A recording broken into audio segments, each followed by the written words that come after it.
wide world. What's going on, guys? I hope you're having a beautiful, beautiful start to the morning. We're going to be kicking off this episode. Is that the right way? Yep. This episode in just over 2 minutes, guys. So if you're coming into this one, let us know. Would love to hear how your week is traveling. This episode is going to be a big one, I think, and maybe helpful for a few people. So if you're coming into this, guys, get in those comments and let me know that you're here. And if you do end up watching this on replay, make sure you let me know by hashtag replay in the comments. We're going to be kicking off in just over a minute and a half, guys. And this is going to be a big topic. We're going to be covering a little bit about role modeling, and I'll be answering a question that I got off one of my very close mates who's not in the program, and he wanted some guidance on what he should do about his own nutrition habits. So we're starting off in just over a minute. I hope you guys are well. Who we got in here? Hello, Chriso. How are you, brother man? Lovely to have your company here this morning, pal. It's super early for me, so if I look a bit scrunchy, there's probably a reason behind that. It's 5 o'clock here in Bali, so yeah, we are ready and rock and rolling. I've got the coffee, the wolf juice, and we're good to go. Hello, Kenny. What's going on, my legend? I hope you're well, big dog. All right, guys. So did you tell him to join the group? Who's that, mate? Oh, yes, my mate. Well, that might be the next step. That's a good question, Chriso. It is the logical next step, but we'll see how we go with Big Dog, right? So, guys, 30 seconds and we are ready to rip in. If you're watching this and you're new to Better Body Academy, we try to do these podcasts 2 to 3 times per week. And so what you need to do is get down there in the comments and say hello to Uncle Jason and be friendly so I know who I'm actually talking to when we're doing this. And if you do join the podcast later on, then of course, hashtag replay. So I think we are basically good to go. All right, let's do this, team. So on the count of, hello Jess, on the count of 5, 4, 3, 2, and 1. Welcome back to the Better Body Academy podcast. This is the podcast that you come to when you're sick of the dumb diets, unsustainable workout programs. Now in today's episode, we're going to be having a conversation around parenting and role modeling. And I want to say right away from the start, I am by no means an expert in parenting. I have a 2.5-year-old and a 6-month-old, and I'm very much in the thick of learning at the moment, learning in a big way. In this conversation, I'm in no way pretending that raising kids is easy. If you have listened to the podcast over the course of this year, you will have heard me talking numerous times about how I feel the last 4 to 6 months has been crazy hard for me personally. Going from 1 to 2 kids, and then obviously continuing with our mission, still staying fit, still staying true to my life. It's just hard to balance it all, right? What I'm going to be discussing here is my opinion on a topic and how I would personally navigate this situation. So I'm open to the fact that my kids are not yet old enough, and potentially I might have some real hard lessons in the future to learn, okay? I'm open to that. So the nature of this podcast is that I got a question off a very close mate, and he sent it through to me and he asked for some guidance. So I'm going to read out the question, and it's a really good question. I've got an interesting life situation, Jace, playing out. Maybe something you can help with. My daughter is nearly 10 and wants to play NRL footy. She probably never will. She doesn't quite have the skills. My youngest is probably more chance, but my older girl is the one with the drive and the determination. She's extremely good at cross-country running. She's got a big motor. I can help her with most physical skills, but her diet is terrible. Who resonates with this? So if you're a parent and you know you feel these pressures, let us know in the comments. So I can help her with most physical skills. Her diet is terrible, and he said it's as a result of our family diet. My question is, or the point is to you, kids and our habits being pushed onto them, how can I change myself and help my partner to help our kids? We're busy running around with work and then training and then on the way, get Maccas. Stupid when you stand back and look at it, but easy to end up in the drive-thru. I can't hold my wife accountable because she's in the process of taking over an accounting business while running a household. I've also got plenty of excuses which I can justify, but irrespective, we're not doing the right thing by our girls. So my question, what do? I figure I need to change so my wife can change and ultimately my kids have a better shot at life. What would you recommend? Wow. This is a belter of a question. Come on, guys, let's get involved in the podcast. Let me know if this is something that kind of is a struggle for you as well, even if you feel like you're doing a pretty good job of it. So first, let's pull this apart a bit. I want to go to the first part of this, which is, for me, the awareness here is great. I love the fact that my mate has come to the point where he's become consciously aware that the areas he can guide his kids independently and the areas that he needs help with. I think it's really important to realize where your skill set is and where it's not. The awareness is an important thing. Do you think it's possible that we are impacting our kids in ways that we're not actually aware of? The language you use, the actions you take, the things that they see, absolutely, and we're not aware of them. For the first 5 years of a kid's life, they're just basically recording machines. They don't have the ability to make conscious decisions. Johnny doesn't decide whether he needs a poo or not. He just does a poo. So without the ability to critically think, our kids have no ability to decide whether something they see or hear is good or bad or true or not. It just all goes in. If what they see is repeated over and over again, then it becomes what I'd call a mental habit, which means it's lodged in their subconscious mind and becomes the roadmap with which they navigate the world. So when we talk about nature versus nurture, nature is the genetics that we pass on that we can't change. Nurture is the things that we expose them to, which if repeated, become part of the program. So I think it's critically important that we monitor the behavior we are modeling to ask ourselves, is this actually what we want to model? Ask yourself, how many of your parents' traits have you taken into your own personal journey of parenting? My partner is so much better at this than I am. When I swear or blow up in the same way that my dad would to me, hint, hint, she pulls me up and reminds me what I am modeling. And at the time, it pisses me off when she says it, but I can also see exactly where she's coming from when I cool down and I get my ego to the side. The challenge is with modeling, you're not aware of until you're aware of what you're showing, you can't actually change it. So the first step to changing anything is to become aware of it. So I think the first point that I wanted to make here was, my friend, and maybe speaking to you directly, is becoming aware of it is the first win. Okay, it's a big win because most of us are just blissfully unaware and we do the thing and then we can't change what we don't know, right? Now, the second point I want to make is that we're all just think we're doing our best. Does anyone here think that in the original question that I read out, that these parents are just being lazy shits? Was that the feeling you got?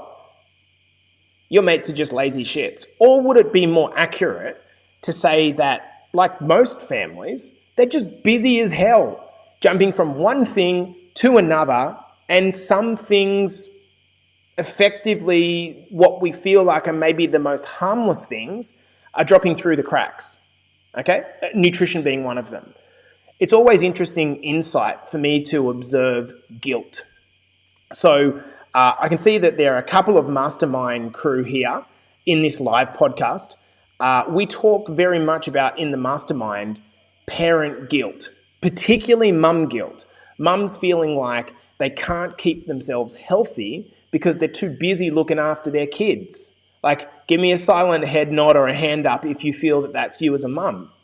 It's one of the transitions that we have to make, and it's really, really difficult to make as a new mum, to actually focus on yourself with the awareness that you're actually going to benefit your kids, but not directly. He said, I've got plenty of excuses why I can justify the Macca's run, but irrespective, we're not doing the right thing by our kids. And I think this is an important point. Any action that's taken from a position of guilt and shame, even if it's positive, is unlikely to last. I'm going to say that again, okay? Any action that comes from the position of guilt and shame, in other words, the driver is guilt and shame, it's not going to last. Guilt and shame are excellent to get you started in your transformation, in helping your kids. They're great. They're great for short-term motivation. But how long are you going to operate successfully if guilt and shame are your major drivers? Like, is that going to last for 5 years? And is it beneficial to you, even if you're taking action, to always be coming from a position of guilt and shame? Like, no. My advice here would be just to acknowledge that you want them set up for better health in their future. And let's just set a family plan to do that, with the parents leading from the front, dropping the guilt and shame. Because operating from that, we haven't done the right thing, isn't really going to help you do the right thing into the future. Second point. This is something that I hadn't really scripted for this podcast, but in Bali right now, I am staying with my best mate, one of my best mates, and his wife is actually a qualified dietitian as well. She typically works in the clinical sector. One of the things that I probably hadn't considered, and speaking as this is an open conversation, is she said how much at the start she tried to lead by example. Her role modeling was perfect. However, you can't, and it's not beneficial, of course, to put your kids in a bubble. And so the moment that they left her parenting bubble, they went to parties, they went to friends' houses, they went to cousins' houses, and that exposed them to things which have caused them to be a pickier eater, for example. She said some moments and some nights it takes 2 hours to sit down and feed their kids, and then in the end, the kids end up just not eating anything. And for me, it's probably not something that I'd consider, because I think of myself as I've got willpower, I've got knowledge, I've got control. But of course, my kids aren't going to live under my house and my watch forever, nor would that be beneficial. So I want to acknowledge that this is really difficult because your kids are growing up in the outside world. So I think it's about giving them the education that you can as much as possible, knowing that sometimes you're just not going to be able to control everything. Now let's talk about health specifically, okay, and get to what we can do here. Inside our academy, I have built our transformation, and I haven't really talked about this enough, around 3 main pillars, okay?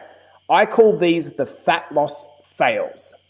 These are the things that stop people from progressing their body to a point where they're happy and they're making progress and they're proud of it. Number 1, I don't know how to eat. Number 2, I don't know how to train. And number 3, I don't know how to stay motivated and on track. I don't know how to eat, I don't know how to train, and I don't know how to stay motivated on track. And so the goal of our transformation program is to obviously help with those 3 things. My mate's question here is proof of the number 1 thing being, I don't know how to eat. Here's the thing about nutrition and weight management and better longevity. Most people are not experts in food and nutrition, but we think we are. And I want to say, guys, that there is a very, very big difference between being an expert in food and being an expert in nutrition. Otherwise, my $20,000 at university in 4 years wouldn't need to be done. Eating is so embedded in our culture that everyone has an opinion on what you should do and what you shouldn't do, and it's easy to claim you know what you're talking about. All you need to do is go to a barbecue or sit down with your family and tell them that, hey, I've started a health transformation, and listen to all the shit that you get told. Oh, mate, keto's the thing that you got to do. That's the only thing that works for me. Oh, mate, you've got to go carnivore. Dude, you have to go vegetarian.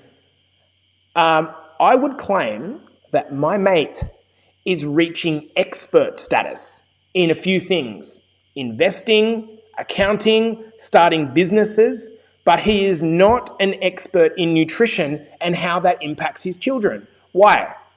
Because he didn't study nutrition. He doesn't have the tools. So this is why taking the guilt and shame should be out of it. You shouldn't be embarrassed about knowing not what to do because you've never been taught. It's not your expertise. I go to my friend for accounting, business and health advice, and investment advice. He comes to me for nutrition advice because I know what to do. The people that progress in life are the people that spend the money on education and experiences that they can pass on to their children. Does this make sense? And I will get a right out here with Brenton Leggett in the comments. Fuck keto. If you want to put it in the comments, please do so, because no one's given up carbohydrates. That's the stupidest thing I've ever heard. So what would I actually do in this situation? Well, first, I think the biggest thing is I need to get educated in nutrition because I can't teach what I don't know. The most obvious barrier to me here is in my mate's mind. Nutrition is seen as difficult and hard to get right. Okay? This is the thing. Nutrition is seen as difficult and hard to get right. So it's overwhelming.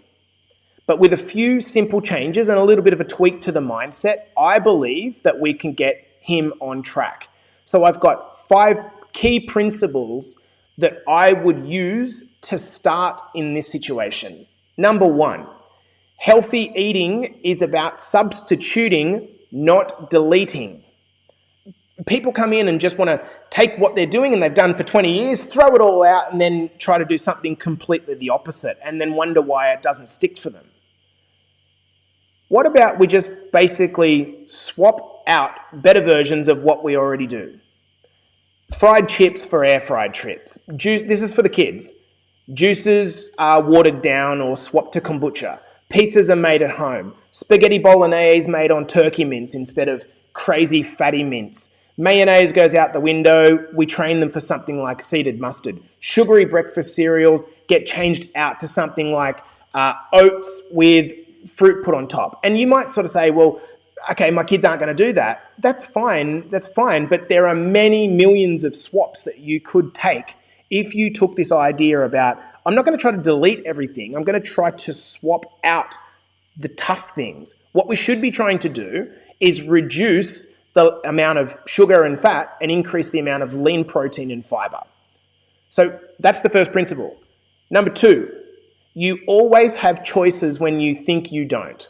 Okay? My mate said that, and Christy said, my kid doesn't eat any of that. And so there's 2 points that I would make there, Chris, is that, yes, that's probably happened through a combination of 1, modeling, 2, as we talked about, their experience in the world that you can't control. And that could be the biggest thing. How then do you change it after time? I think what we need to do is just keep trying with different options. There's no obviously there's no perfect book on this. So let's go to the next one. Number 2, you always have choices when you think you don't. You can still go to McDonald's, KFC, Domino's, and choose better. My mate would have it that I just can't eat McDonald's anymore. Well, actually, you can. Those of you that are in BBA, if you go into your app, you will find the takeout toolbox, which shows you some options that you can take when you find yourself in the McDonald's drive-thru. If you're there, you can just swap it out. Every once in a while, also, I want you to know that a treat isn't a problem. I think that it doesn't have to be this binary, you're good or bad thing. Okay, let's talk about number 3, the principle number 3. Preparation is key. It's hard to make good decisions when you're tired and out of time. It's very freaking hard. Good habits start by making these good choices easier. And it seems my mate is finding it hard to make better decisions because the better options are unavailable to him and hard to do when he's tired and exhausted. So how could you prepare better? Well, keep better snacks on hand so that if you're in the car and the kids are hungry and you're finding yourself in McDonald's, get in with the snacks before you get into the McDonald's. Have pre-made meals in the freezer. And I don't necessarily mean ones that you make. I mean the pre-made options that are fantastic. Do a Sunday afternoon meal prep. Have 5 simple meals that are your go-to simple cooks when you've got no time. Here's a key point. I want you to think about this. Most people in the world survive on 5 to 7 meals on high rotation. We just eat the same thing, 5 to 7 meals on high rotation. That's what we do. Guys, listen up. I want you to stop focusing on how difficult this is and instead just change the focus of those 5 to 7 meals. Does that make sense? Most people focus on, oh man, this is so overwhelming. I need to reteach my kids nutrition. Instead, you probably cook 5 to 7 meals per week. Don't take away the overwhelm and just focus on those, making those 5 to 7 meals better. One of our listeners, Brent, said, my kids love the spag bowl with turkey mince now. So you've just massively pulled down the calories by doing that. And so make that one of your high rotation meals. If they like it, make it on a high rotation. Now you've only got 4 or 5 meals to fix. Does this make sense?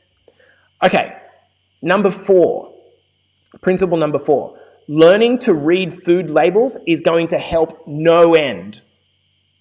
This is one skill which we teach in BBA through our guide section, which will pay dividends for your entire life. To be able to take any food and read what's in it takes a little bit of practice, but once you've got that skill embedded, it will set you free. If you can walk into a shopping center and literally pick up anything and know whether that's, I don't like this term good or bad, but know whether it's high calorie or an everyday food or not, that's going to help you push past the marketing hype, whether it's an everyday food or an occasional food. Does that make sense? The 5th principle is to take ownership and do this as a team. Okay?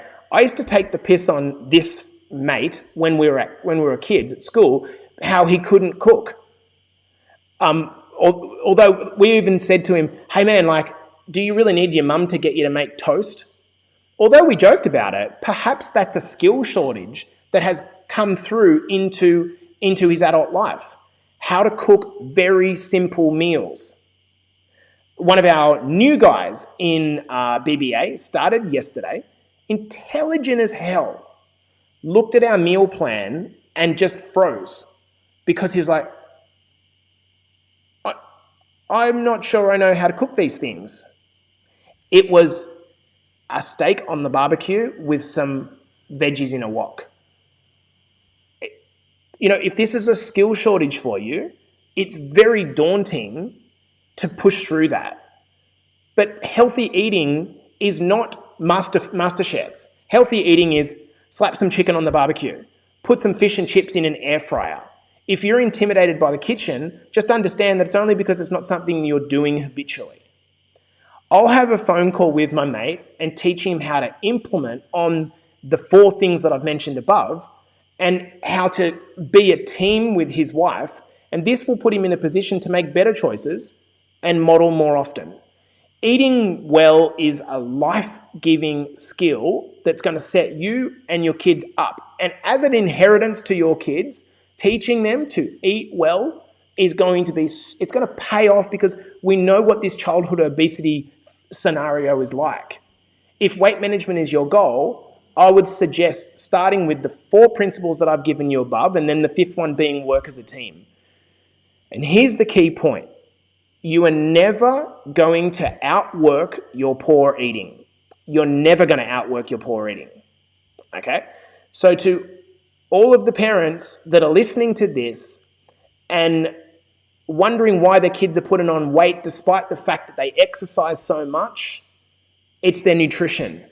You cannot outrun bad nutrition. And this is the reason why most personal trainers get very average results for their clients, because it's about whipping your ass in the gym when the reality is you need to focus first and foremost on their nutrition.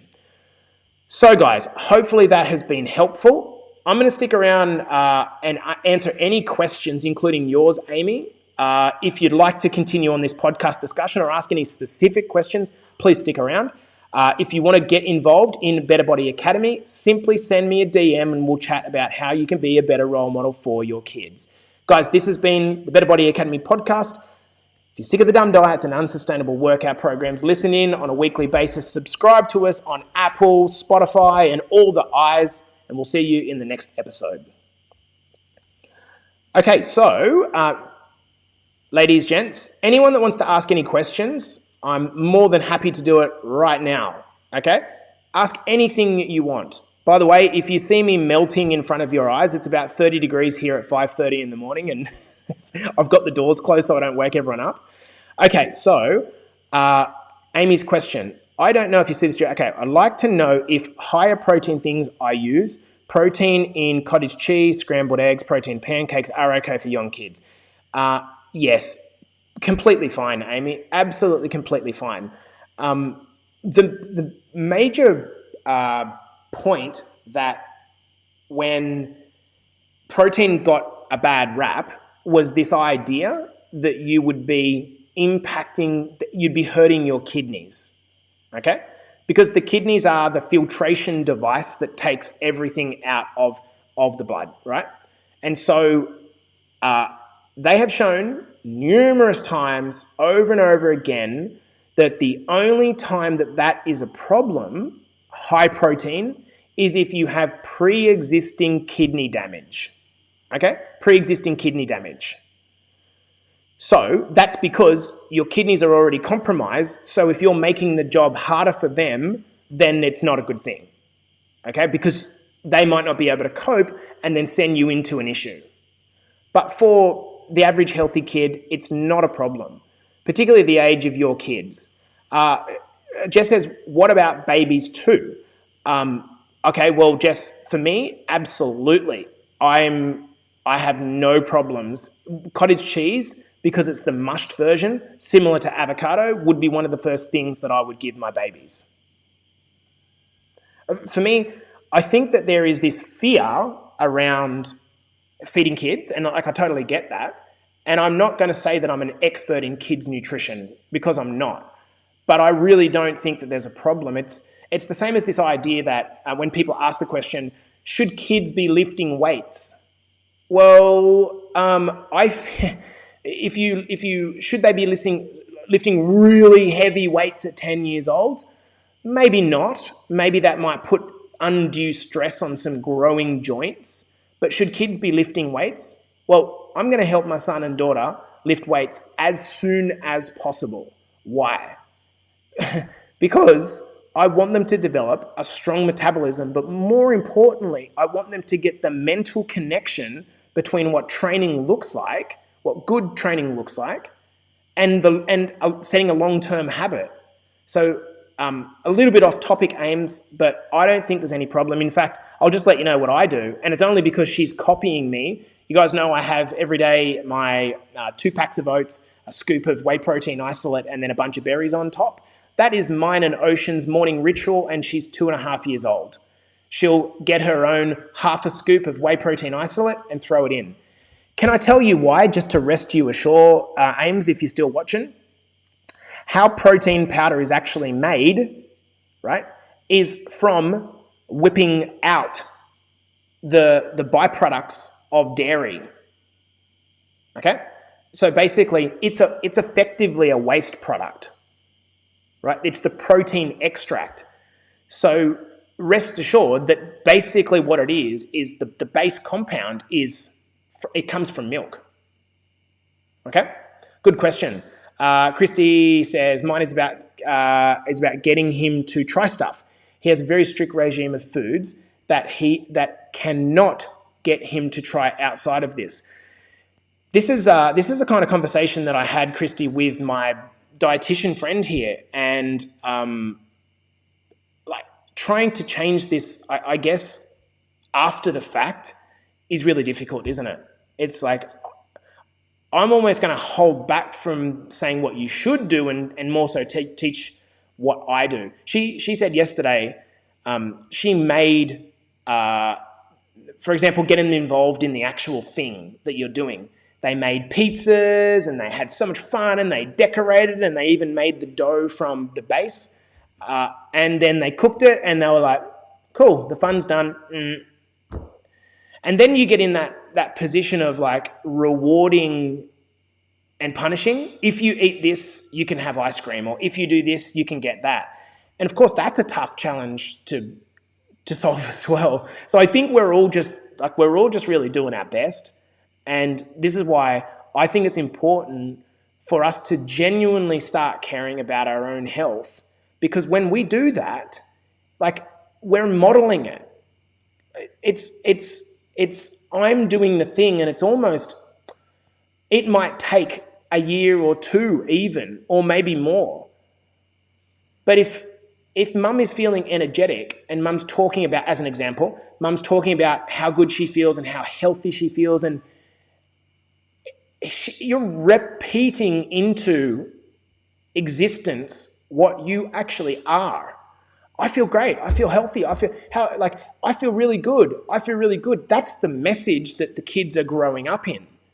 And it's not going to, if it's an 8-year-old kid, as an example, that's not going to change in the course of hearing it for 2 or 3 months. It's going to obviously take some time. There's an app called Easy Bites.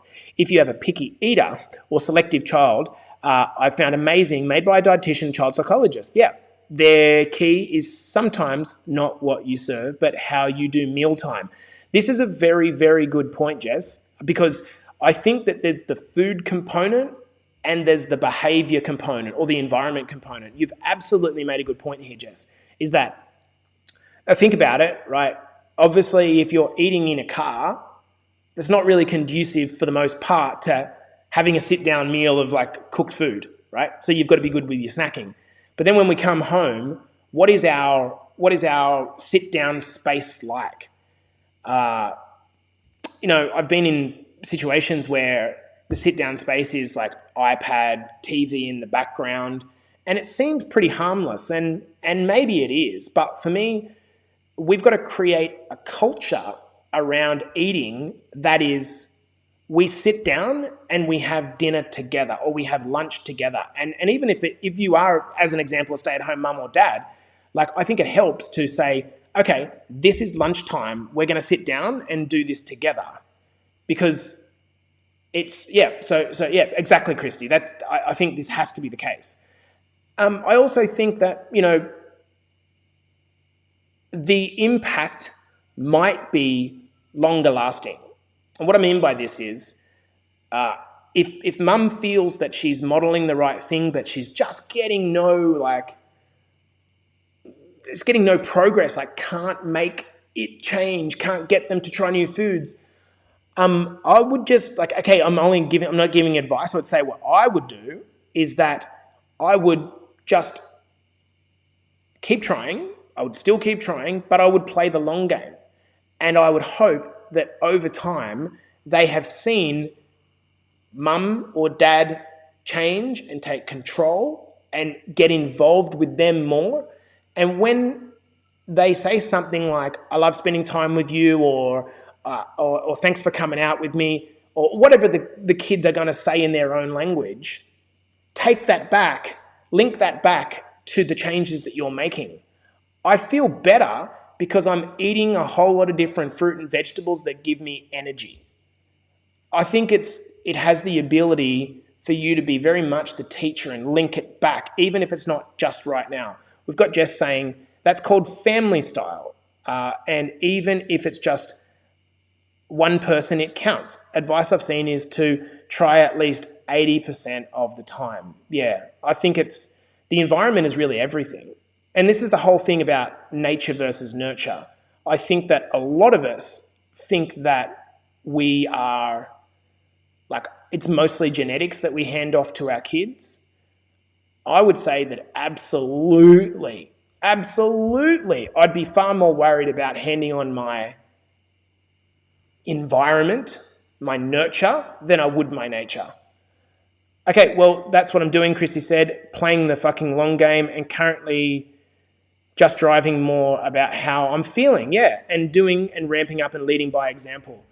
Absolutely, because if as an example, your daughter goes to a point of becoming overweight and you've managed to get yourself back into what you'd consider positive, good body image, good shape, is that she's going to see that as well. Like, they see everything.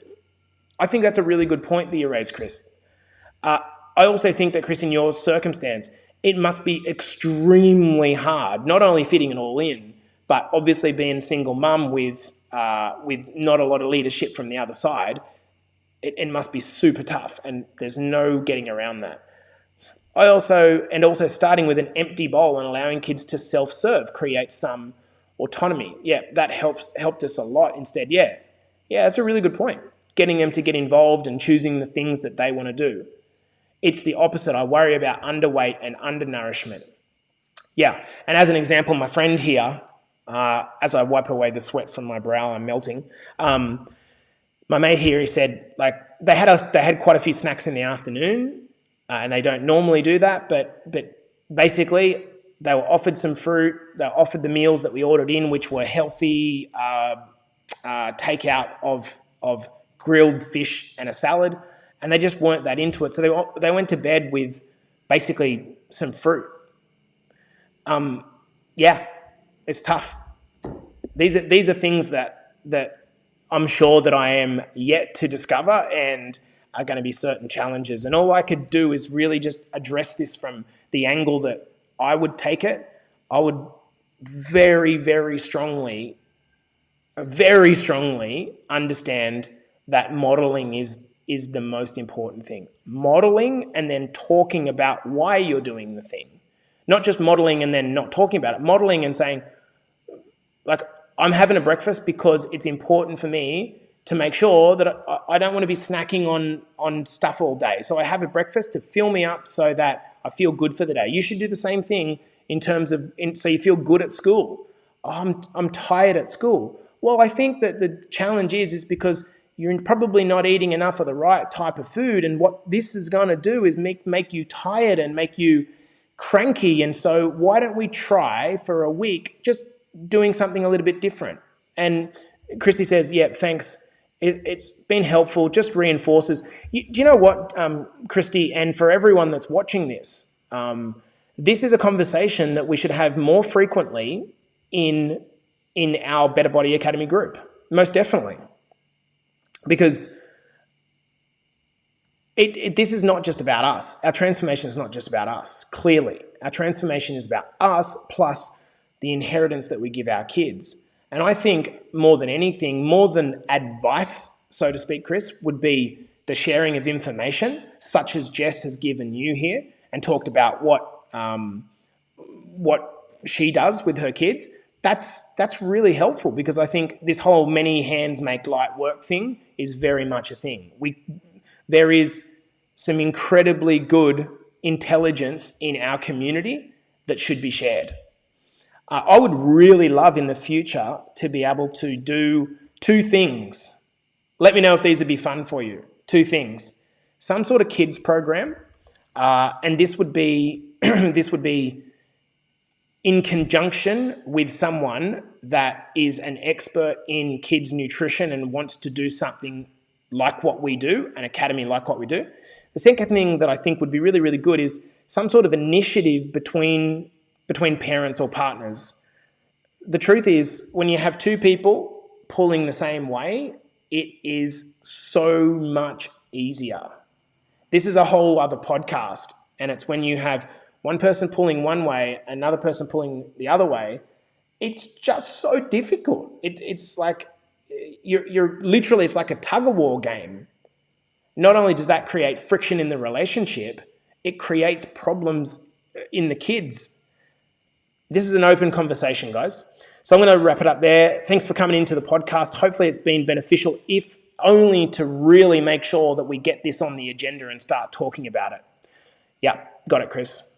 Love you guys. Good conversation. I'll see you guys through the day.